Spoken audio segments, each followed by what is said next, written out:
Welcome, ladies and gentlemen, it's me, one and only Joe Carr, and in this video I wanted to tackle the topic of weapon balancing and how it functions in Warzone and how it was pretty much non-existent, or well, existent in previous COD titles. I'm talking Black Ops 3, Black Ops 4, Infinite Warfare, basically the CODs that I really played and put my time into. And from what I've noticed or not noticed is I have not noticed any big weapon balance cases that needed to be done to previous COD titles. And it really only comes to Modern Warfare 2019, where was the first case kind of a broken weapon. And that broken weapon was the Model 725 shotgun. And even that wasn't that big of a deal. I was playing at that time and it really didn't occur to me as a broken weapon. It is a shotgun. I only took it as a shotgun, so it killed in one hit from a little too far, I guess, so they kind of nerfed it. But it was not really that big of a problem with me, and also not a lot of people were. It's not like everyone was using it, and everyone who was using any other weapon would be at a disadvantage. That is what was happening in Warzone for several different seasons with several different weapons. Right now, the meta, or well, there is not really a meta in Warzone, but now it is kind of balanced. Some weapons still need some love, some weapons still need some tuning, but as far as it goes, it's pretty good now. But back to the topic of Modern Warfare 2019. So the Model 725 shotgun was nerfed. It was a little bit out of line, but not like everyone was using it. But then Warzone came, and as I already talked about Warzone and its seasons, several seasons had pretty broken weapons. And I think it all began at Season 1 when the M4A1 was a little bit broken. It was a little too recoil, how do I say it? It didn't really have a lot of recoil for how much damage it did, and so it was a high damage output, no recoil, very good assault rifle for long range and mid range. And well, they kind of tackled it pretty soon and just nerfed it, increased its recoil, so it wasn't that effective at long ranges anymore because it had some recoil and you had to master it and control it really precisely to be able to deliver those really good time to kills at long range. So that was a pretty quick fix to the M4A1, which was the, I think, first broken weapon. I did not really notice any brokenness then because that was just when I was starting with Warzone. When everyone was basically starting, it was just the March of last year when Warzone first dropped. I think it was March 10th when it first dropped, and everybody was just confused and was trying to get into the game mode and, you know, trying to figure out all the weapons and which are good, which are bad, and all the attachments that work and that don't work. And basically some people, I guess, figured out that the M4A1 is just better than other weapons and was putting people at a disadvantage at range if you weren't using it. But then the next season came out, which I think was Season 3, if I'm not mistaken, or maybe even not yet Season 3, but the next weapon that people started using heavily when people actually figured out all the good loadouts and how you should build your weapon for range or for close range and which works and which weapons don't work. And people figured out that the Grau 556 was a little too overpowered. And that was the second case of a broken weapon in Warzone, and it was so broken that people were just losing their minds. I myself as well was losing my mind because I never knew if the Grau was just so beamy at long range. It was just a laser beam of no recoil that if somebody started shooting at you, you didn't know if it is a hacker that is just hitting every bullet or if it's just someone using a Grau and, well, just beaming you from across like 200 meters where you can't even compete with a sniper rifle with them because they're just constantly beaming at you laser beams of laser accuracy, and you just get flinch from all the shots that you're getting at. And basically you had nothing to counter it with, just another Grau. Just sniper rifles weren't effective at long range because you had Grau, because it was a laser beam, and when someone started shooting at you with a Grau and you had a sniper rifle, the flinch would make you miss every single shot that you tried to make with a sniper rifle on your target. So it was very frustrating, and a lot of people thought, is he a hacker? Is he just using Grau? It was just this mess in Warzone that just wasn't explainable. How can a weapon be this broken? But that was fixed. I think it was fixed a little later than the M4A1, but still it was fixed. They put a little more recoil to the ground, they lowered the damage a little bit so it wouldn't be that effective at range, and it helped, and it did help. And I don't know if it was still pretty freaking good. It still is really good at ranges, even at close range I tried. But people are not really using it, and stopped using it when it was nerfed because of the kind of like a placebo effect maybe. But it really was nerfed a little bit, but it was nerfed very slightly, so it was still effective, but not that effective that you using any other weapon would put you at a disadvantage. The next meta I remember was the Bruin meta, and it was just another case of an accurate laser beam of a weapon that had high damage output and, well, 60 bullets in it, because by default you had 100 bullets in the LMG, and nobody would really use that because it was just slowing you down. You were too slow while handling the weapon, the aim out sight speed was too slow, so everybody, once they unlocked the 60 round mag, they were using the 60 round mag because it made you faster, it made your aim down sight speed faster, and it just made the weapon a lot more mobile and a lot more versatile, and, well, a lot more easy to use. And that's why everybody started using the Bruin, because having the 60 round mag just basically made your LMG into an assault rifle with all the ADS times and all the movement speeds and the handling in general. And that again was the case of a laser beam that was nerfed. Luckily they nerfed the recoil and they nerfed the damage, but the weapon is still really effective. I tried it a few days ago. It is freaking effective, but not as effective as it was before, where again using any other weapon would put you at a disadvantage. And that's why I am talking about weapon balancing, and that's why the main reason why I wanted to talk about this topic was that I was thinking about it, and that I was thinking about previous cards and how weapon balancing was not really an issue.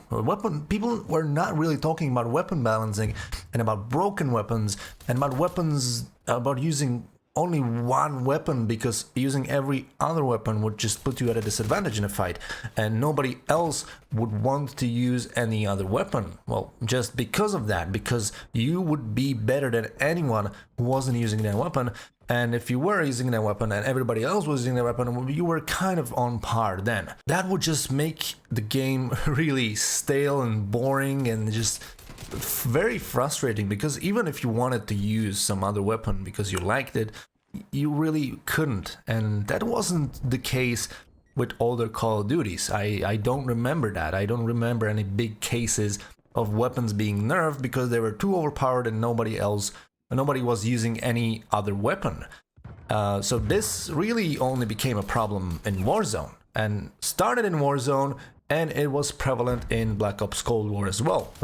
For example, the MP5 at the beginning of the game, nobody else was using any other weapon because the MP5 was just better than any other SMG or better than any assault rifle in a game, and just everybody was spamming the MP5 and everybody was just dominating with it because it was a better weapon than any other weapon. But even still, that was true, but it wasn't that big of an issue. It was an issue, of course, and Treyarch tackled it well. They nerfed it pretty soon, actually, but still, their other weapons were usable as well. So this weapon balancing thing comes really down only to Warzone, I think, and that is the game where weapon balancing has the biggest issue, because you have the largest, especially now with Cold War's integrations, you have the largest amount of weapons in that game. You have Cold War weapons, all of them. You have Modern Warfare weapons, all of them. And just balancing all of them to be effective, but not too effective that nobody else would be using anything else, is a very hard job. And I trust Raven that it's a hard job for them, and they are trying their best, and you guys need to cut them some slack. I know that previous seasons in COD, I'm looking at you, Season 2, FFAR, AUG, M16, were a little neglected, let's say, and they nerfed the AUG and started nerfing the FFAR very much towards the end of the season, when Season 3 came. And, well, Season 3 was actually, I think, the best season, or started the best season age for Warzone because of the weapon balancing that they did. And they did it really well. Since Season 3 of Black Ops Cold War, Warzone has seen the best weapon balancing that it has ever seen. And that is still continuing until now, which is Season 4. And the next week it's going to be the halfway point in Season 4, where we get Season 4 Reloaded. We are probably going to get the SMG, I think it was the OTS-9, I'm not really sure. OTS Kiparis. But yeah, they are keeping weapons in check now. And at the beginning of Season 4, if you read the patch notes, they said that there are sweeping weapon balance changes that are coming. And more specifically, they said, in a future patch, we will be making sweeping balance changes to weapons. Let us take a moment to discuss the philosophy behind that decision. At a high level, Warzone is a game about engagements. The more time we allot to mechanical and strategic expression within engagements, the higher the skill ceiling and the longer our personal journey of mastery. We believe the frequency of those engagements and how we navigate them heavily contributes to the overall level of fun. We want to enable more escapes from impossible situations, moments of finesse, epic outplays, and opportunities to flex exquisite marksmanship. Due to some weapons being far more lethal than others in their class, we feel a reduction in the efficacy of those outliers is necessary. We expect these changes will bring the average time to kill up by approximately 60 to 100 milliseconds. These changes will not only increase the overall capacity of skill expression, but should also introduce some weapons into viability that have not yet had a chance to shine. And then they continue by, we will begin laying the groundwork for the upcoming balance overhaul with the following adjustments.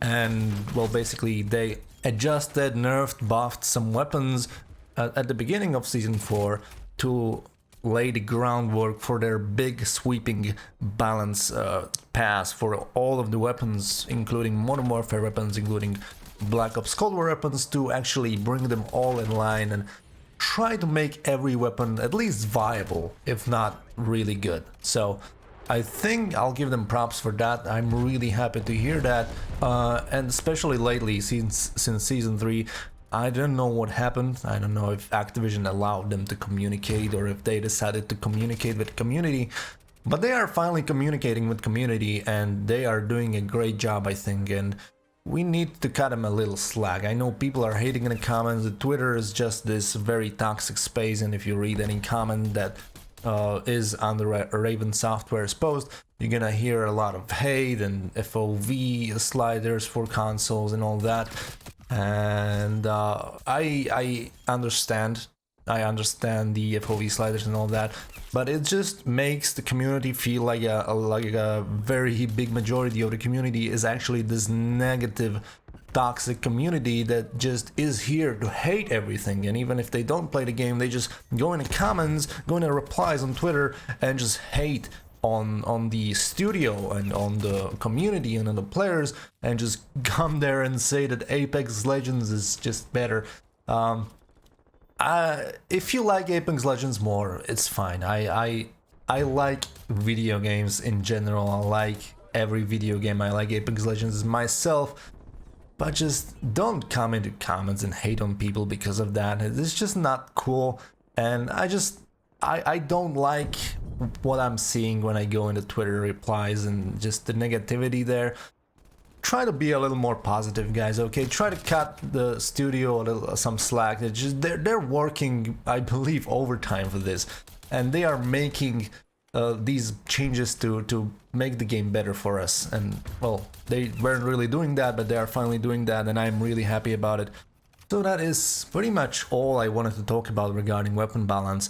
But one more thing I want to mention is that it can also be a positive thing, at least for me, because in my opinion, or how I like it, is that when something is not really in line and when weapons need some changes, then when finally changes come and Raven Software posts that an update is going live and it includes weapon balance changes, I am immediately excited, running, I'm sprinting to the freaking patch notes to see what changed and what weapon they buffed and what they nerfed, and if some new weapon that I really liked in Modern Warfare or Cold War is actually becoming a good weapon in Warzone. And I'm really excited to read all of that, and I'm looking forward to playing Warzone after the update. So yeah, that's one good thing, how I view it, how it is, how I like it, and why it's good for me. But in general, weapons balance should be there, and there should be no weapon that is just too overpowered and there's no point in using any other weapon, and that should not exist. And as I said, I don't think it existed in previous CODs. I think if some weapons were a little more powerful, they were toned down pretty quickly. And there were no big cases or big problems regarding weapon balance. That only became more prevalent with Warzone, and I think now it's getting to a very good state when the meta is, well, non-existent basically, and every weapon is viable, at least.